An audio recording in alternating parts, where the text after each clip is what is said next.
White House Chief of Staff Mark Meadows said that Republicans will unveil their plan to provide an unemployment insurance extension on Monday. Meadows told ABC that the extension would not maintain the extra $600 per week sum, but instead would amount to 70% of whatever the wages you were making prior to being unemployed. Meadows said he has met with Republicans on Capitol Hill throughout the weekend and expects Senate Majority Leader Mitch McConnell to unveil the proposal on Monday. Meadows told ABC's, "Honestly, I see us being able to provide unemployment insurance, maybe a retention credit to keep people from being displaced or being brought back into the workplace, helping with our schools, this week.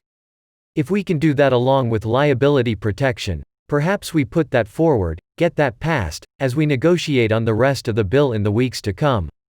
House Speaker Nancy Pelosi said Friday that she was unwilling to adopt a short-term extension of an unemployment boost while policymakers hammer out other aspects of a relief package.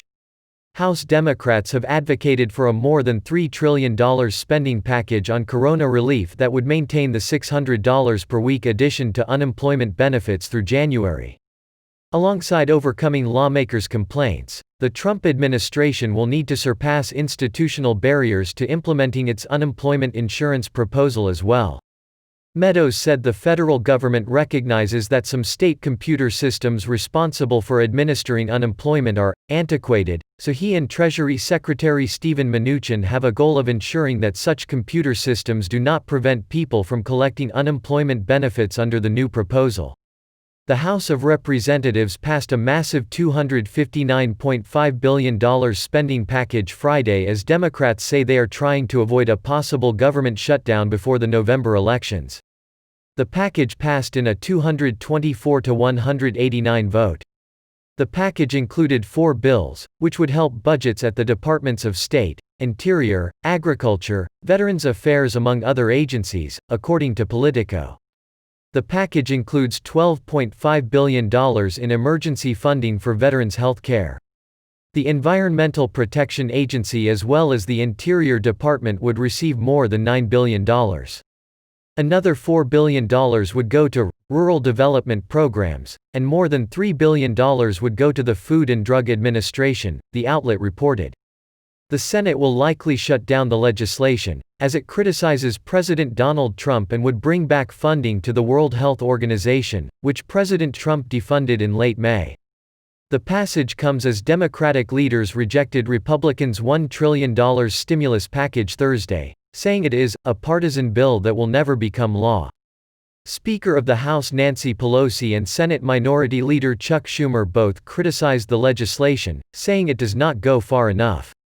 President Donald Trump signed 4 separate executive orders aimed at cutting the cost of prescription drugs in the U.S. on Friday, saying Americans aren't getting a fair deal. The first order requires that community health centers pass on the massive discounts they have traditionally received on purchases of insulin and EpiPens to their customers. The second order will allow the U.S. to import drugs from Canada and other countries. The third requires that pharmaceutical middlemen pass on their discounts from drug manufacturers to their customers. The fourth would tie U.S. drug prices to the International Price Index, the system other countries use. President Trump said at the White House that the fourth order may not ultimately go into effect if drug companies present a workable plan for lowering drug prices prior to August 24 at 12 p.m. If they do not, he said the fourth order will go into effect and the U.S. will start pricing drugs based on the international index, Trump said. Executives for America's various drug companies are reportedly scheduled to meet with administration officials at the White House on Tuesday, where they will begin negotiations. Trump also took the opportunity to call for legislation allowing the right to try, which would allow terminally ill Americans to use experimental drugs if they so desire.